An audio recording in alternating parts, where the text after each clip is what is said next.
बबनराव घोलपांचा शिवसेनेत पक्षप्रवेश, पक्ष देईल ती जबाबदारी स्वीकारणार असल्याची बबनराव घोलपांची ग्वाही।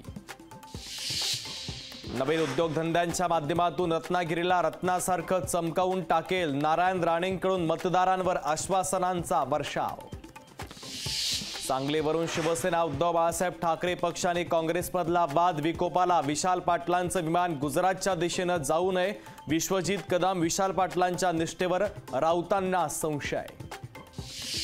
शिवसेनेचे काही आमदार ठाकरेंसोबत येण्यासाठी प्रयत्नशील, संजय राऊतांचा दावा। तर येत्या 8 दिवसात शिवसेना उद्धव बाळासाहेब ठाकरे पक्षाचे आमदार शिंदेंसोबत येतील, संजय शिरसाटांचं वक्तव्य। एकनाथ खडसे पुन्हा भाजपमध्ये पक्षप्रवेश करणार, दिल्लीमध्ये भाजप प्रवेश करण्याची शक्यता।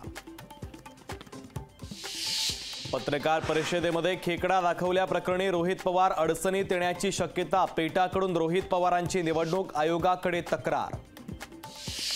लोकसभा निवडणुकीची रणधुमाळी सुरू असताना उदयनराजेंना तुतारीची भुरळ, हातात तुतारी घेण्यावर मात्र सस्पेन्स कायम। नाशिकमध्ये भुजबळ विरुद्ध मराठा समाज, मराठा क्रांती मोर्चा भुजबळांच्या विरोधात उमेदवार देणार, भुजबळांच्या विरोधात करण गायकर मैदानात। यवतमाळमध्ये मुनगंटीवारांचा प्रचार रथ हाकलवून लावणाऱ्या सरपंचावर गुन्हा, सरकार मुस्कटदाबी करत असल्याचा प्रतिभा धानोरकरांचा आरोप। की तुम लढो हम कपडा संभालते असे ह्यांचं धोरण जे गेले अनेक वर्षापासून आहे।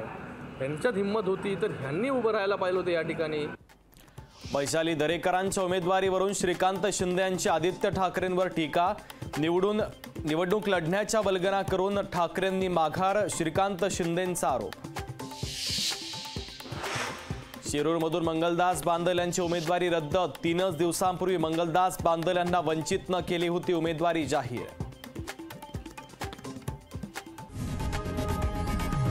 लोकशाही मराठी ऐका, पहा, जागरूक रहा।